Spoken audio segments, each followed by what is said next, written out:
আসসালামু আলাইকুম বন্ধুরা, আজকে আমি রান্না করব লাল শাক। তো আমার লাল শাক রান্নাটা আপনারা দেখতে থাকুন আমি কিভাবে লাল শাক রান্না করি।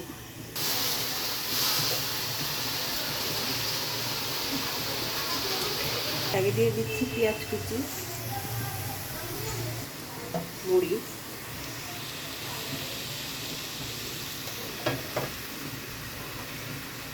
শাকটা একটু কমে আসলে তারপরে আমি লবণ দিব, কারণ এখন লবণ দিলে প্রচুর পানি বের হবে শাক থেকে।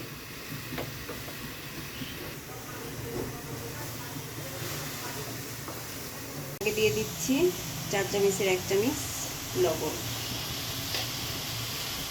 শাক অনেকটা কমে গেছে, শাকে পানিও বের হচ্ছে। লবণ দিলে আরও পানি বের হবে। হ্যাঁ, আমি লবণ দেওয়ার পরে আরও অনেকটা পরিমাণ পানি বের হচ্ছে। আপনারা আমার সাথে থাকুন, দেখতে থাকুন।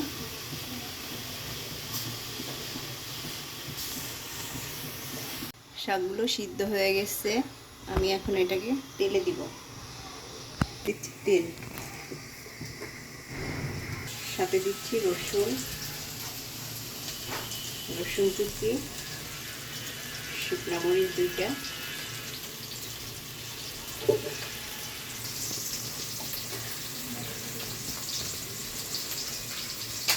দিচ্ছি আমি ছোট চিংড়ি। তো চিংড়িতে একটু হলুদ দিচ্ছি, অল্প পরিমাণ লবণ দিব। একই সাথে আমি এই তেলের সাথেই চিংড়িটা ছেড়ে দিচ্ছি। এগুলো ভাজা ভাজা করে ফেলব।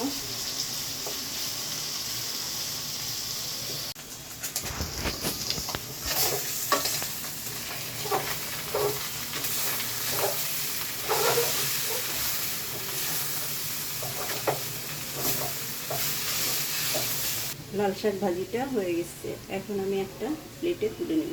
এটা কেমন লাগলো আপনাদের কাছে? ভালো লাগলে লাইক করবেন, শেয়ার করবেন, আর আপনারাও এভাবে রান্না করে খেয়ে দেখবেন।